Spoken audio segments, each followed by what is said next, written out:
Doctrine of political question নামে একটা question আছে, যেগুলো হাইলি পলিটিক্যালি সেন্সিটিভ, এগুলো আদালতের বিবেচ্য বিষয় নয়। আচ্ছা বলেন, বাংলাদেশে অভ্যুত্থানকে আদালতের নিয়ম মেনে হয়েছে?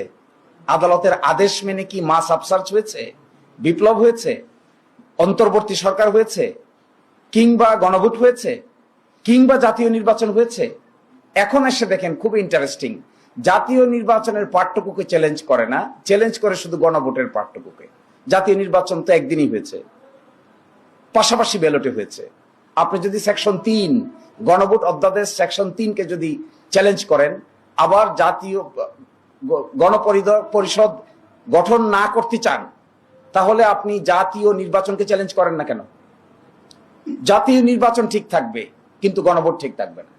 জাতীয় নির্বাচনের ফলাফল ঠিক থাকবে, কিন্তু গণপরিষদ গঠন করা যাবে না। এর অর্থ যেটি বোঝা যাচ্ছে, this two writ petitions are calculative and politically motivated writ petitions. এগুলো কোনো না কোনো জায়গা থেকে কেউ না কেউ একটা ডিজাইনকে ইমপ্লিমেন্ট করার জন্য সুনির্দিষ্টভাবে কিছু আইনজীবীকে ম্যানেজ করে they have taken this initiative. আদালতের সামনে এগুলো উপস্থাপন করে অতীতে আদালতকে ব্যবহার করে যে সমস্ত রাজনৈতিক সমস্যার সমাধান করার চেষ্টা করা হয়েছে, সবগুলো বুমেরাং হয়েছে। This is a political question, has to be settled by consensus of the political parties. Political parties আলোচনার ভিত্তিতে সিদ্ধান্ত নিয়েছে।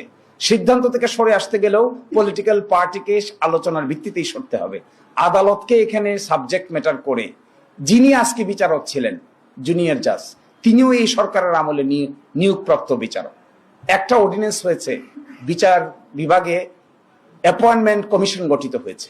এই কমিশনের আলোকে বাংলাদেশের হাইকোর্টে 2 সেট বিচারক অ্যাপয়েন্টেড হয়েছে। তার মধ্যে আজকে যিনি জুনিয়র বিচারক ছিলেন, তিনিও এই আইনের অধীনে নিয়োগপ্রাপ্ত বিচারক।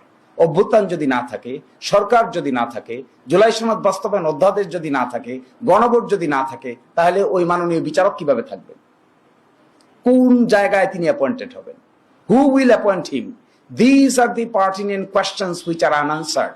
আমি দেখেছি একটা তাড়াহুড়া, আমি এটাও দেখেছি কোনোভাবে বিপ্লবের এই সেন্সটাকে অন্যদিকে ঘুরিয়ে আদালতের কাঁধে রেখে পার্লামেন্টের কাছে না পাঠিয়ে কোর্ট এই কথা বলেছে, সুতরাং আমাদের কিছু করার নাই, এইরকম একটা মেন্টালিটি সুস্পষ্টভাবে দেখা যাচ্ছে।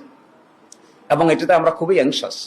We are anxious in a sense যে this type of attitude will ultimately foil the whole scheme of the revolution.